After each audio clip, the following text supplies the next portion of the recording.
अस्सलाम वालेकुम। आप देख रहे हैं PA न्यूज HD और मैं हूं आपके होस्ट सादिया बतूल।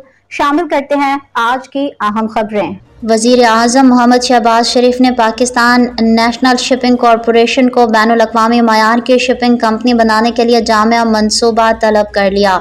वज़ीर आज़म शहबाज शरीफ की ज़ेर सदारत नेशनल शिपिंग कॉरपोरेशन की तंज़ीम नौ, इस्लाहात, कारकर्दगी के जायज़े और उसे बैनुल-अक़वामी मयार की शिपिंग कंपनी बनाने पर इजलास। पाकिस्तान के शिपिंग शोबे में सरमायाकारी के वसी इस्तेदाद मौजूद है। शिपिंग शोबे में निजी सरमायाकारी की हौसला अफजाई के लिए जामिया प्लान मुरतब करके पेश किया जाए।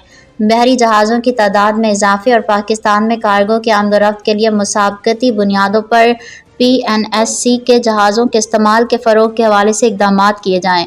PNSC को बैनुल-अक़वामी मयार की शिपिंग कंपनी बनाने के लिए शोबे के माहिरीन और कंसल्टेंट्स की खदमात हासिल की जाएँ।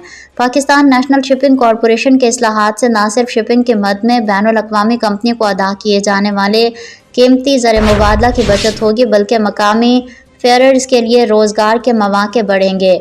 वज़ीर आज़म मोहम्मद शहबाज शरीफ की ज़ेर सदारत नेशनल शिपिंग कॉरपोरेशन पर जायज़ा इजलास आज इस्लामाबाद में मुनाकिद हुआ। इजलास को नेशनल शिपिंग कॉरपोरेशन में बहरी जहाज़ों की मौजूदा तादाद, पाकिस्तान में सालाना कार्गो की आमदोरफ्त और मुस्तकबिल में PNSC को तौसी के हवाले आगाह किया गया। इजलास को PNSC के ऑपरेशंस पर भी तफसीली ब्रीफिंग दी गई। इजलास में वफाकी वज़रा आहत खान चीमा, जुनैद अनवर चौधरी और मुतल्लिका आला हुकाम ने शिरकत की।